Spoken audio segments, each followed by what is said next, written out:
Hello friends, welcome to Neelavathi kitchen. இன்னைக்கு நம்ம கிச்சனில் ரொம்ப சுலபமாக செய்யக்கூடிய ரிப்பன் பக்கோடா எப்படி செய்யறதுன்னு பார்க்க போகிறோங்க.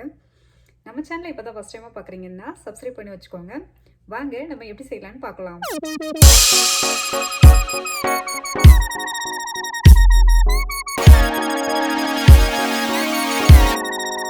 ஸ்டெப் 1. ரிப்பன் பக்கோடா பண்ணுறதுக்காக ஒரு மிக்சிங் பவுலில் 1 கப்பு அரிசி மாவு எடுத்துக்கலாம். அரிசி மாவு எடுத்த அந்த கப்பிலையே 3/4 கப் அளவு நம்ம கடலை மாவு எடுத்துக்கலாம். அது கூட 1 ஸ்பூனு மிளகாய்த்தூள் சேர்த்துக்கலாம். நான் காஷ்மீரி மிளகாய் தூள் சேர்த்துருக்கேன். இது கூட 1 ஸ்பூனு பட்டர் சேர்த்துருக்கேன். அது கொஞ்சம் ரூம் டெம்பரேச்சரில் இருக்கிற மாதிரி நம்ம எடுத்துக்கணும். பட்டர் இல்லைன்னா சூடான ஆயில் 1 ஸ்பூன் சேர்த்துக்கோங்க. இப்போ நம்ம 1/4 கப்பு பொட்டுக்கல்ல எடுத்து பவுட்ரு பண்ணிக்க போகிறோம். அது கூட 3 பல்லு பூண்டு சேர்த்துக்கலாம். அது கூடவே 1/2 ஸ்பூனு உப்பு சேர்த்து நல்லா பவுட்ரு பண்ணிக்கலாம். பாருங்கள், இந்த அளவுக்கு நல்ல பவுடராக நம்ம அரைச்சி எடுத்துக்கணும். அப்போ தான் நம்ம அந்த ஓலப்பக்கோடா அச்சில் நம்ம போடும்போது பிழிகிறதுக்கு நல்ல ஈஸியாக வரும்.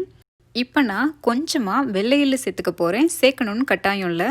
அது கூட பெருங்காயத்தூள் ஒரு பிஞ்சு நம்ம சேர்த்துக்கலாம். பெருங்காயத்தூள் நல்ல வாசமாக இருக்கும்.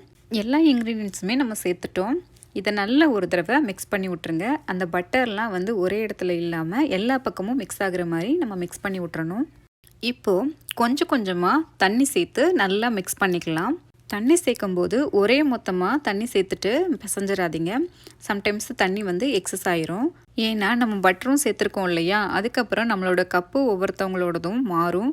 அதுக்கேற்ற மாதிரி தண்ணி எடுத்துக்கும். அதனால் நீங்கள் கொஞ்சம் கொஞ்சமாகவே சேர்த்து பிசைஞ்சுக்கோங்க. ஒருவேளை மாவு பிசையும் போது தண்ணி கொஞ்சம் எக்ஸஸ் ஆயிடுச்சுன்னா நீங்கள் அரிசி மாவு சேர்த்து பிசைஞ்சுக்கோங்க. கரெக்டாக வந்துடும். இந்த அளவுக்கு நல்லா சாஃப்டாக மாவு பிசைஞ்சு வச்சுக்கோங்க.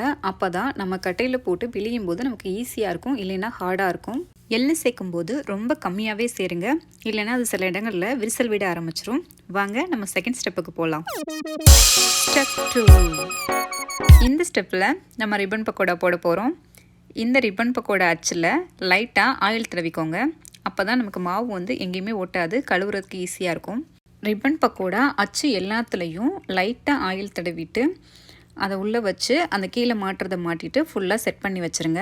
இந்த ரிப்பன் பக்கோடா செய்கிறது ரொம்ப ஈஸிங்க. நம்ம செஞ்சிட்ருக்கும் போதே எல்லாமே காலியாயிடுது. அந்தளவுக்கு அவ்வளோ டேஸ்ட்டாக அவ்வளோ சூப்பராக இருக்குது. இந்த மாதிரி எல்லா பக்கமும் நல்லா ஆயில் தடவிக்கோங்க. அதுக்கப்புறமா இந்த அச்சு எந்த அளவுக்கு மாவு பிடிக்குமோ அந்த அளவு எடுத்து அது ஒரு அப்ராக்சிமேட்டாக ஒரு கையில் மாவு எடுத்துக்கோங்க. அதை நல்லா உருட்டி எடுத்துக்கிட்டு அது எந்த பக்கம் பிசுறு இல்லாமல் ஓரளவு நல்லா சைஸ் பண்ணிக்கிட்டு உள்ளே வைங்க.